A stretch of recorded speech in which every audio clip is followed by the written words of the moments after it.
নমস্কাৰ বন্ধুসকল, আপোনালোকে চাই আছে ক্ৰিকেট নিউজ। ৰাতি হৈ যোৱা মেচখনত দিল্লীয়ে জিকিবলৈ সক্ষম হয় আৰু এই খেলখনত কুলদীপ যাদৱে 4টা উইকেট আৰু মুস্তাফিজ ৰহমানেও 3টা উইকেট পাবলৈ সক্ষম হয় আৰু এই মেচখনত man of the match Kuldeep যাদৱক দিয়া হয়।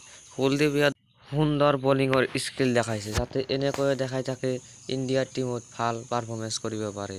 তো এইটোৱে আশা কৰিলোঁ আৰু চাই লওঁ আহক কাই কিমান ৰান কৰিলে। দিল্লীয়ে টছত জিকি কলকাতাক বেটিং কৰিবলৈ দিয়ে। মাত্ৰ 144 ৰানহে কৰিব পাৰে 9 উইকেটৰ বিনিময়ত 20 অভাৰত।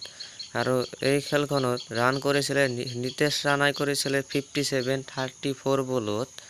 তাৰপিছত শ্ৰেয়াছ আয়াৰে কৰিছিল 42 ৰান 37 বলত আৰু ৰিংকু সিঙে কৰিছিল 23 16 বলত। আৰু বলিঙৰ কথা ক'ব গ'লে কুলদীপ যাদৱে 4টা উইকেট পায়, 4টা উইকেট 14 ৰান দি 3 অভাৰত। মুস্তাফিজ ৰহমানে 3টা উইকেট 4 অভাৰ বল কৰি 18 ৰান দি আৰু চেতন চাকৰিয়াই 1 উইকেট পায় 17 ৰান দি 3 অভাৰত। আৰু চাই লওঁ আহক দিল্লীৰ বেটিং। ডেভিড ৱাৰ্নাৰে কৰে 42 ৰান 26 বলত।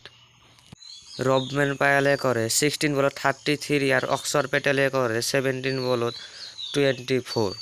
আৰু বলিঙৰ কথা ক'বলৈ গ'লে উমেশ যাদৱে 3 উইকেট 24 ৰান দি 4 অভাৰত। আৰু সুনীল নাৰায়ণে 1 উইকেট 19 ৰান দি 4 অভাৰত। হৰ্ষিত প্ৰদীপ ৰাণাই 1 উইকেট 44 ৰান দি 3 অভাৰত।